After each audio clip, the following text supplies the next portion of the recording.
it's Teresa here from South East London. I hope you're all well. We seem to have moved on a little bit over here with the lockdown easing, and it's just lovely. My sister-in-law and her son actually sat in my garden yesterday morning for 2 hours, and it was just wonderful. It really was lovely. We had quite a lot of catching up to do, as you can imagine. And the sun came out for us as well. Mind you, 2 hours later we were freezing and said goodbye. But apart from that, things are looking really good. Anyway, I'm going to start with the housekeeping first. So I'm just going to whiz through these names and welcome everybody and say hello to Embrace the Season with Jackie. Jackie, I'm not sure if I commented on your comment on YouTube. I've had problems with my computer. This is a new one. It's still playing up slightly and I've lost an awful lot of things. So luckily I had put your name down in my book. So if I didn't comment, you know, I'm really sorry about that. Heather Doodlebug. Love that, Doodlebug. Vinayak Shanbug. Vinayak, I hope I've pronounced your last name properly. Shanhag. Shanhag? Just Letter, R.I.P. Aka, Patty Davidson. Patty, thank you for your reply. It was a tuck spot. As soon as I saw what you'd written, I realised it was tuck spot. I just couldn't find the words. I could see it and I just couldn't get the words out. So thank you for that. That's the sort of thing that could drive you mad, isn't it? You know, you just can't get the word. Kath Avalon, hello Kath. Kathy Cowell. Glenn Leader, and Glenn, thank you. Glenn donated fabric for today's lesson, and I'll give another shout out to him later. Pippa Moore. Pippa, I love your idea about the brooch, and I hope you're feeling a lot better now and you're really on the road to recovery. I know that recovering from COVID is a long walk, isn't it? So you take care and you look after yourself. Purple Moonflower 18, hello Nancy, hope you're well too. Heidi Lecomte, Judith P, Patricia C Clark, hello Patricia. Diane Course. Diane, I think it was you who mentioned the flooding in Australia and it was close to your home. So I hope that you are well and safe. It's a strange time, isn't it? Lots of strange things happening and strange weather. But we must look forward to good times. And I did laugh.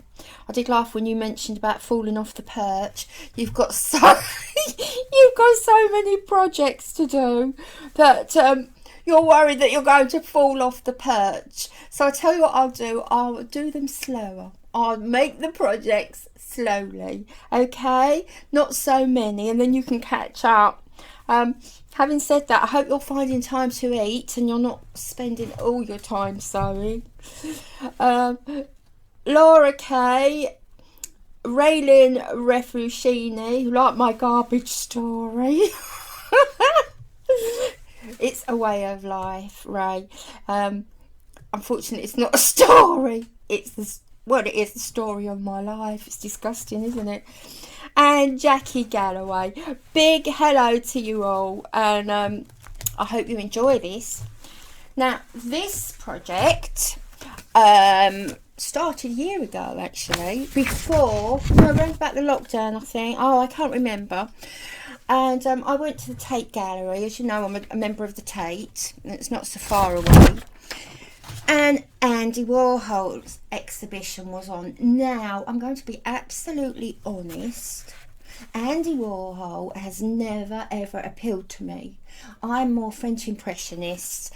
I love Picasso too, Van Gogh, and so you can see that Andy Warhol is just a little bit out of my list of likes. yeah, I did. I just didn't get it. I could get Picasso's Cubism, but Andy Warhol, it just didn't appeal to me. I went because I'm a Tate member, and Tate members get in free. Now that sounds very grand, but it's not grand really, because we do pay membership for this. So I went up there and I walked in, and I'm not kidding you, I fell in love with what I was seeing. Fell in love with it so much I came home and researched it and read about him, and he was such a weird and wonderful character, and I mean that in the nicest way possible. He was just this colourful, larger than life person, and you can see it in his art as well. And I advise you that if any of you think, oh, Andy Warhol, oh god, that's how I felt. But do have a look if you're interested. Do have a look. And he's quite an amazing fella actually, so I was pleased I went. So anyway, I went into the galleries and I saw the famous Campbell soup tins and the Marilyn Monroe. Oh, and that gorgeous one of Elvis. And gradually I thought, hey, seeing these works of art close up, it just changed things a little bit. So he was born in 1928. His parents were from Slovakia, and he died in 1987. So, it's not that long ago, really, is it? Well, depending on how old you are. To me, it doesn't seem that long ago, but if you're a lot younger, then it would do, wouldn't it? Now, it's thought that he coined the term about everyone being famous for 15 minutes, but I read that he actually didn't, and he admitted in the 80s to never saying it. But this is a debate that's going on right until present day. Did he say it? Didn't he? Now, I don't really care who said it. I just enjoyed what I was looking at, and for me it was a real learning curve. Now, the piece of work that we're going to work from, or that has inspired me, and I hope it inspired you, are his flowers. Now this work is huge. It's just under 7 foot square. Now I didn't realise it was that big. When I've come across it before in the past, not face to face, but in books or lectures or blah blah blah, I really didn't realise it was so enormous. And I'll read from the back, and yeah, it's actually 6'10", and it's called Flowers, and it was painted, well, it wasn't painted actually. He executed this in 1964. It's fluorescent paint and screen print on canvas, and it is absolutely stunning. Close up, it's stunning. So this is the inspiration. As you know, we take our inspiration from pieces of art, but don't copy them slavishly. We're about texture and shape and drawing these things out from a specific piece of inspiration. So this is the inspiration. This is the finished piece. Now, I wonder how you feel about that.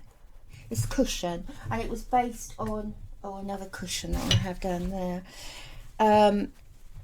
It's a small cushion. Now, it could be a ring cushion for a wedding. It could be a pin cushion. I originally made the other one that I have beside me as a pin cushion because I have so many pins. But it could be anything you want it to be. So that is the inspiration. The 4 poppies. So we have the 4 poppies here, and the dark green or the green background. So I won't go into too much detail here because it is explained further on. So this is the inspiration for our project today. Okay, I'm just going to show you the Tate Modern in London. This is the outside. It's showing Andy Warhol, the exhibition there. But the building is magnificent. It was, in its heyday, a power station. And inside it's enormous, as you'd expect. And the atmosphere is really wonderful. Now at the side of me, I'm just going to capture his arm, I think. There's a busker. And he is playing the most wonderful music. I actually had a word with him, but I've had to take his music down because of copyright. So once again, the front of the building showing you how big it is. Now if you do get the chance when you're in London to pop in and have a look, it's free to get in. It's wonderful, so do have a look if you're about. And here's the magnificent piece of work. Unfortunately, you can't really see the size. There's nothing to measure it about. But if you look at the flower, bottom left, look past it, you can see the reflection there. And the latter day Romeo and Juliet. Oh, they've gone now. I couldn't believe it when I was editing this. I didn't notice them at all. And finally, who can resist this? This is just a little bit of feel-good art to make you feel good. So I've sorted out the fabric, and this time it was quite easy. I'm just going to give a shout out to Glenn Leader.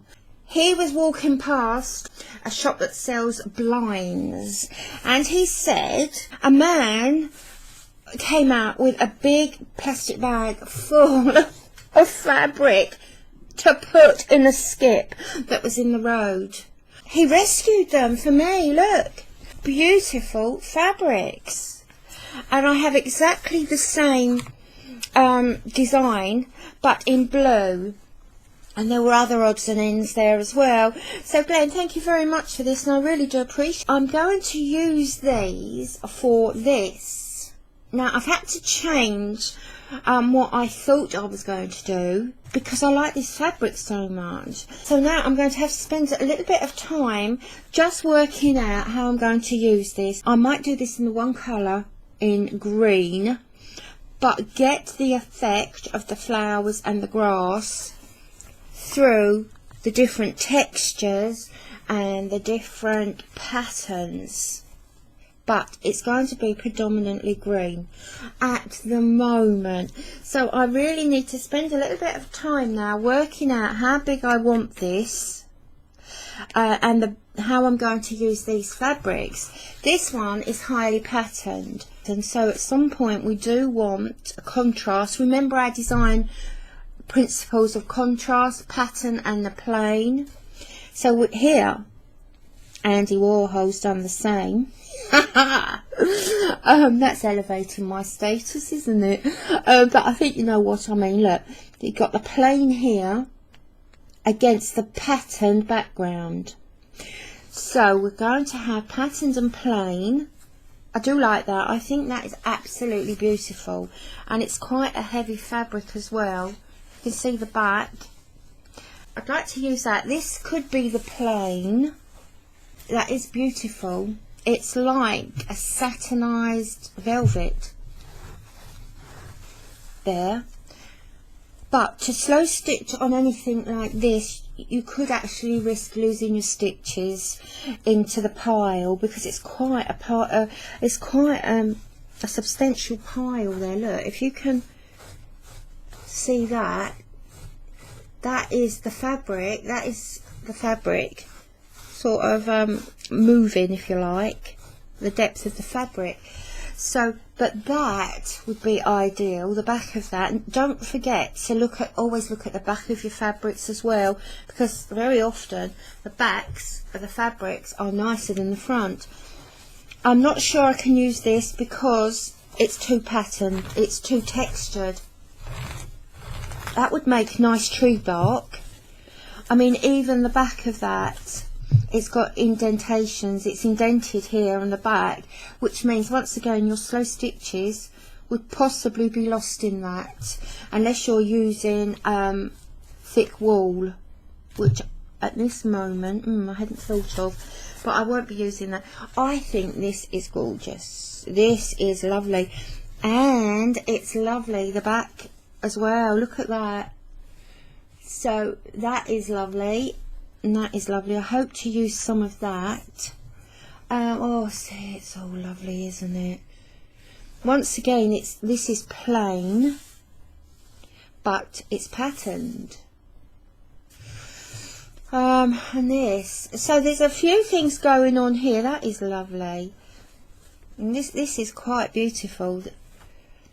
You've got the lime green, and you have the dark green here, darker green there. Oh, that is actually the back. Oh, that's the back on the, oh yeah, see, the back is lovely. So there's a few issues here. I'm not calling them problems. So I'm going to spend some time now working out how we can use this and this fabric. So don't forget, this is just the inspiration. We aren't going to copy, but we're going to be inspired by it. And after seeing it at the Tate, it is totally wonderful. So this has taken about 2 hours to get this far. I've cut out various sizes of squares, and I'll put the sizes in the info. I'll probably just run it across the screen as well. This big square is actually 10 inches by 10 inches, which is, I think, about 25 centimeters square. It includes a seam allowance, and that will take it down to the size I want of 8.5 inches square. It's also been lined with iron-on interfacing. They all have. All these pieces have got the iron-on interfacing on it. That will stop it from fraying, and it also gives it a nice strength while we're working on it. So these will all go in place.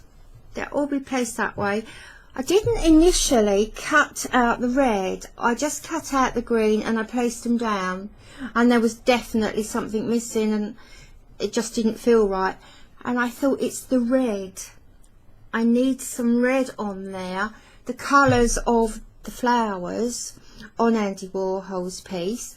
So now I have the red and the green, actually complementary colours, and I think that is just what it needs.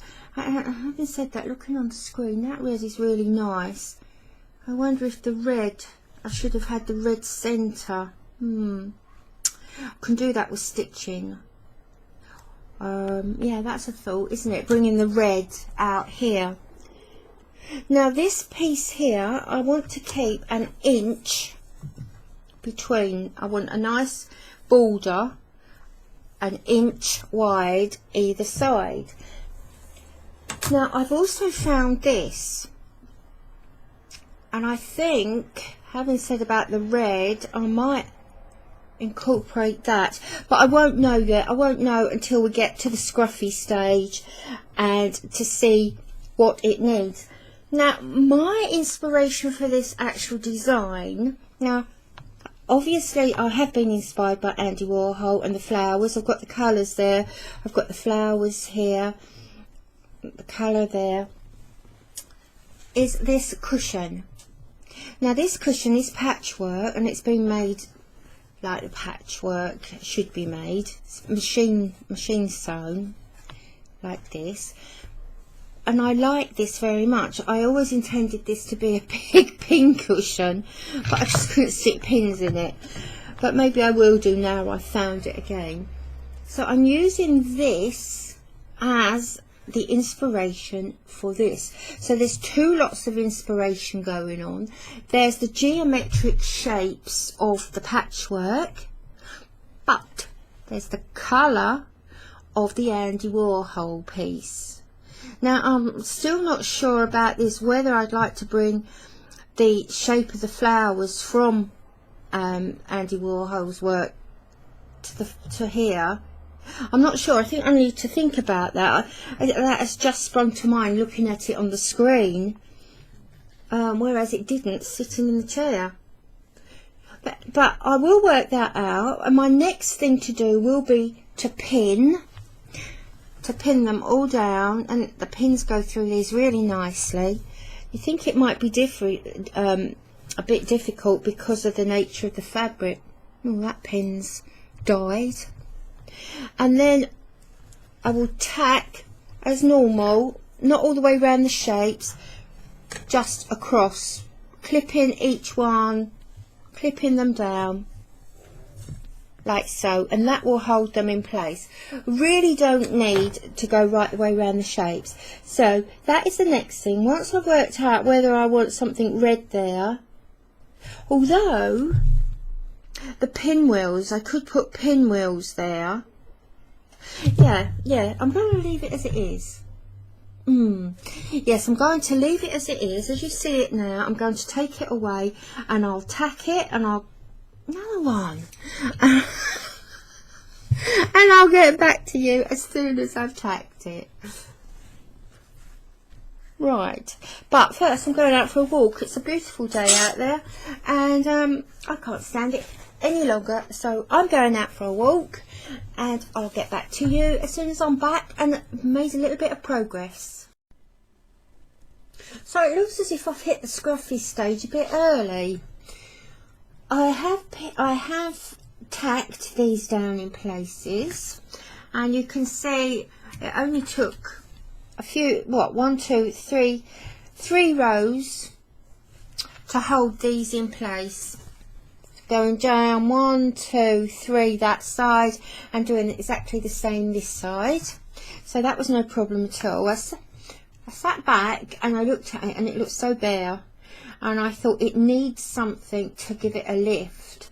Now I like the flowers on here. I did play around with it, and I did have extra flowers round here, but it didn't look very nice. These, I think I need to give them just a while to either get used to them or to take some off. Sometimes I can see it better up there on the screen than I can close up, you know, on the table. Now I have this left. This is all I have, and it's left. So I cut some of these out, and that is what I have down here. I played around with them. Can't quite make my mind up how many that I actually need on here, whether to just have 1 or 2. I do like these, and that brings in the flowers from the Andy Warhol work, so I feel that I need to keep those. These are dark leaves, like the darkness in between the flowers on his work, but perhaps I don't need that many. I've tried them running up the side.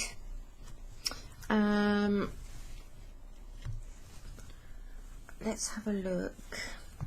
See, they're all bits and pieces. I have tried them running up the side like this, so we get the different greens there. Oh yeah, that doesn't look too bad actually. I like this one, but I'm not sure about it running right the way down there, and I need something here as well, because that looks just as if it's stuck in mid-air, and that they need that. So as you can see, I've changed it. I think I've completely changed it. There was something about the other one, and it just didn't look right. I sat and I hung it on the wall for quite a while, and it just didn't look right. I just needed to make a few changes. So I've cut another background out of this fabric, so that hasn't changed, but this is the back of it. You can see through there, that is the back. Once again, as always, I've interfaced it with the iron-on interfacing. These haven't changed, that hasn't changed, and that hasn't changed. So there's not been a great drastic change really. It's mostly the background. I think the background was too plain, and it didn't conjure up the fussiness of the work. Now this work, it's very, very fussy, it's very busy, but the other background was very calm. It was lovely, lovely fabric, but I just felt it was too calm. There wasn't enough dark and light contrast in it, as there is in this background here. Got the dark and the light, and it's very, very fussy. This is growing up, that is growing up, and this is growing. So I'm very happy now with this. I also felt it needed definite flowers. These are definite flowers. They're not tiny little things stuck away like I had up here and down here. Definite flowers. So all I did here, I thought these were the ideal size to go on here. So I've literally just traced round one of them. I'm not sure which one it is. I think it's that one. I literally traced round that, and then I cut them out in this. Of course, I interfaced this before cutting them out, so they're nice and firm and stiff. So I popped these down, and yeah, it looked better, but it was still very, very samey. And I think it was because I carried the lime green onto all the squares, and there was something that didn't sit right. So that is why I'm just going to make that small. That is why I've introduced this colour here, which is still green, and I think it adds a dimension to it. So it looks very different, I think, but there hasn't actually been a lot of changes. Mostly the background and the introduction of this blue here and the smaller flowers. So to me, that is now, we don't ever want to copy slavishly, but I think it's looking more like I've used this as inspiration. Some of the design elements are there, as I said previously, the flowers, the colour, the busyness, the growth here. Now at the moment I quite like this, suggesting growth, growth as the background does here. So I shall leave it for a while and just make sure this is actually how I want it. I don't really like to overthink it because I think art should be spontaneous, so I don't want to turn it into something else. At the moment this was all spontaneous. It was one of those, oh, I know what I do, I know what it needs, and that was based on the postcard. So I think I'm inclined to leave it now and run with it. Just run with it. This is the messy stage, and we all know about the messy stage. So I think the next thing to do now is start the slow stitch. So this is how far I've got with the slow stitch. Before I started that, I actually machine sewed around the edge to stop it fraying. This fabric is particularly loose, which means it's open to fraying if it has a lot of handling. It's the same with these edges here. I did a very, very tiny zigzag around here and here, just around these edges. Now I don't normally do that, but as I say, this is a very loose fabric, and I think all the handling that this will get, although it's a small piece, it's going to get an awful lot of handling. It needed a little bit of strengthening, so that is why I did the tiny zigzag. It will be covered. It's just small in and out stitches, like a very small tacking stitch. Now for contrast, because don't forget our design principles of contrast, I've used a variety of stitch lengths. Some are long and others are short. That gives added interest. Now I've introduced some blue here, a bit more blue, but I think that's the only colour that I've introduced. I'm not going to do any more slow stitching to the background at the moment. I think I like it as it is. It's created, by crisscrossing the stitches, it's created some lovely negative shapes in the background. some big ones and some small ones and some thin ones. You know how the contrast goes now, and I'm quite happy with that. It's still in its scruffy stage, so we'll still be working on the background, but I just need to leave it for a while just to see what exactly is needed. Now what I'm going to do next, I've looked at the card again, and it does resemble the card, but as you know, that the card is just the inspiration, or the work is just the inspiration. I've gone back to the flower shapes because there's something missing on here. There's still something missing. I've gone back to the flower shapes and I've enlarged this just by hand, just by freehand, by drawing around it and getting to the size that I want.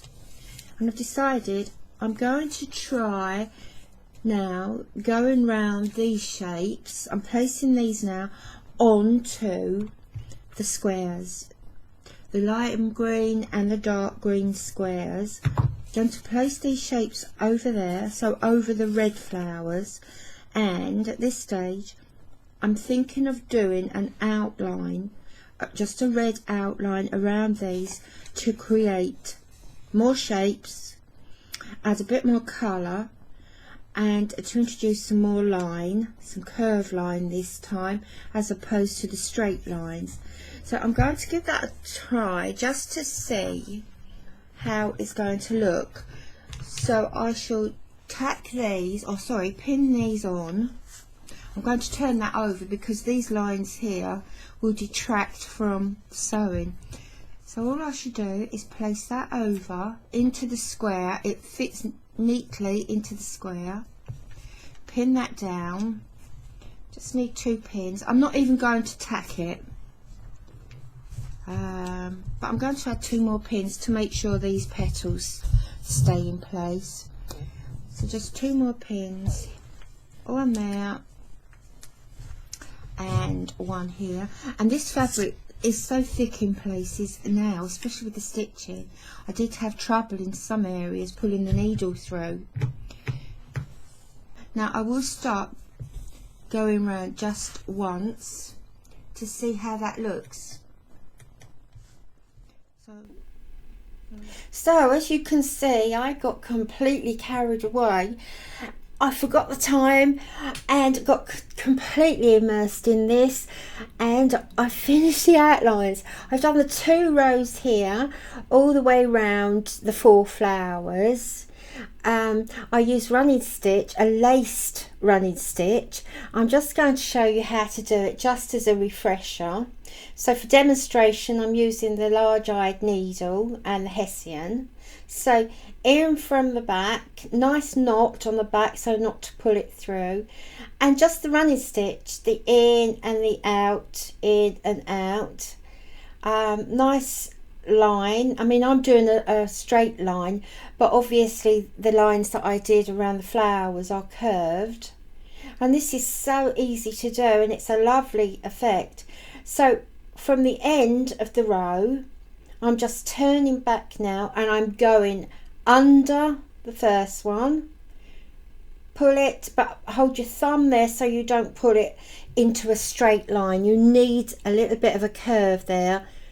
Just adjust it, and then under and over and down into the second stitch with a thumb there so you don't pull it into a straight line, and then once again under,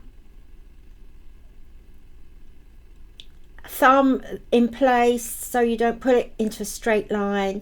You want the nice curve there. If you see that nice curve like an S shape, and that is all there is to that stitch, and it looks so effective.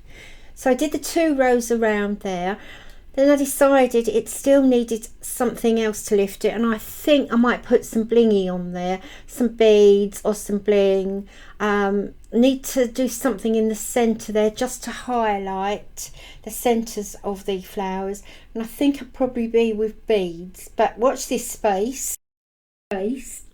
So I carried on and I outlined twice in running stitch and I laced it, and I've gone right the way around the flower shapes, and I think that looks really nice on the 4 of them.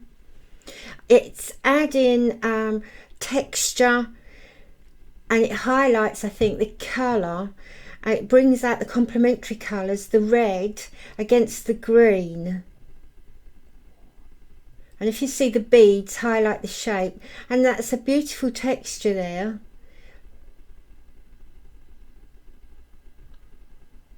Now the backing fabric is that nice green that I liked right at the beginning.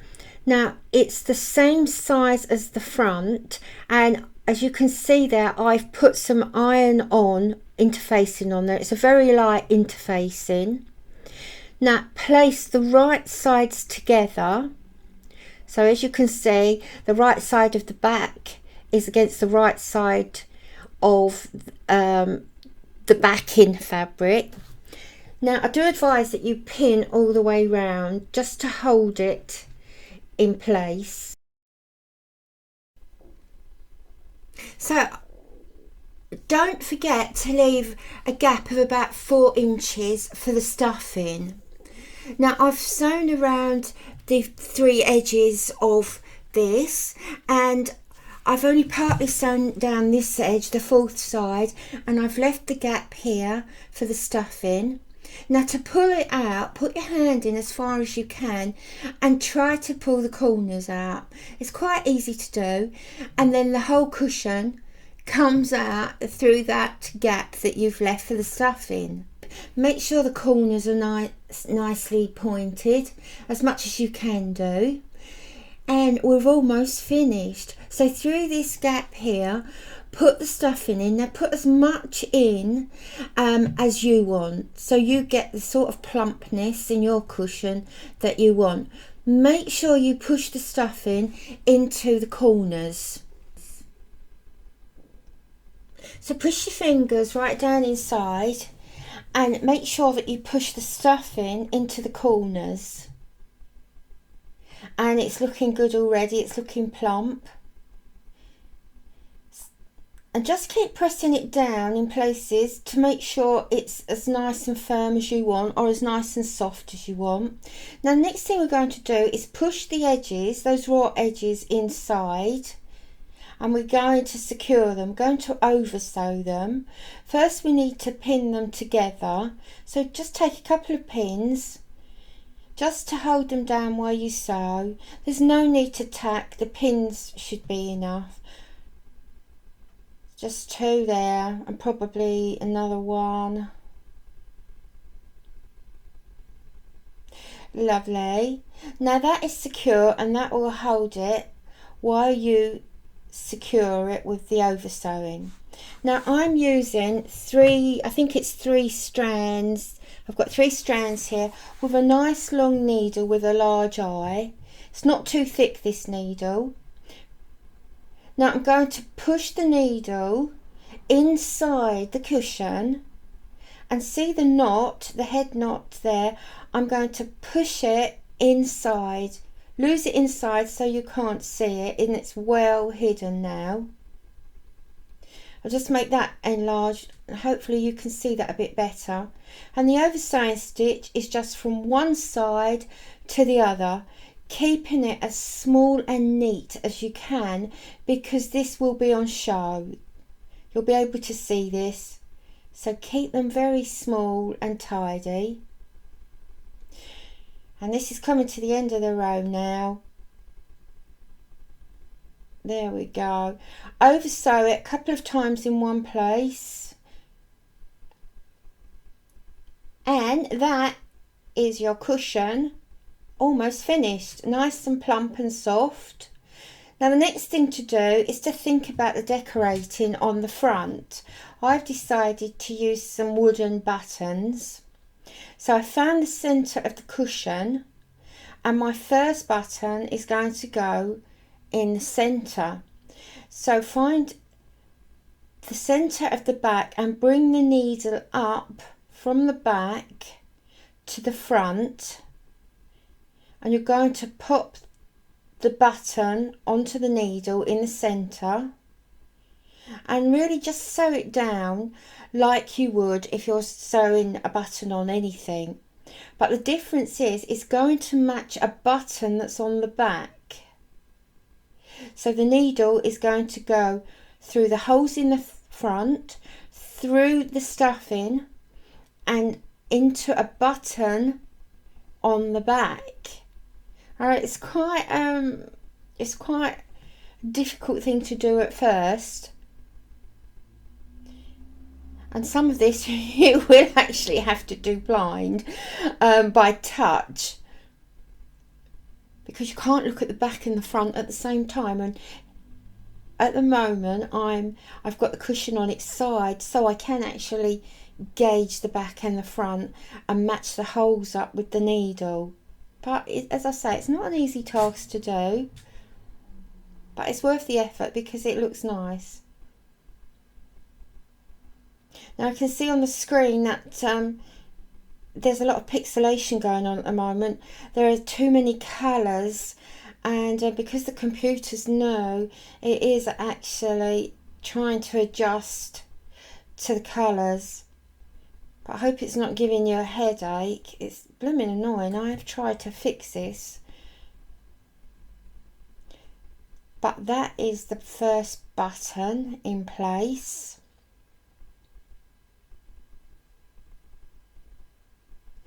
Now to finish off, you do what you would do if you were sewing a button on anything. You're going to twist the thread around the button a couple of times. Now you need to bring the needle out from the button onto the background fabric, and then just twist the thread around the button to make a shank. And that's all I'm doing now, is twisting the thread 3 times, 4 times around the base, and then I'm taking the needle into the background background fabric just a couple of times through the stuffing, and I've locked it. It's locked now, so I can cut that off, knowing that that thread's not going to come undone. And that's the easiest way to secure your button. And there it is on the front, and it's given the fabric or the cushion a nice plumpness.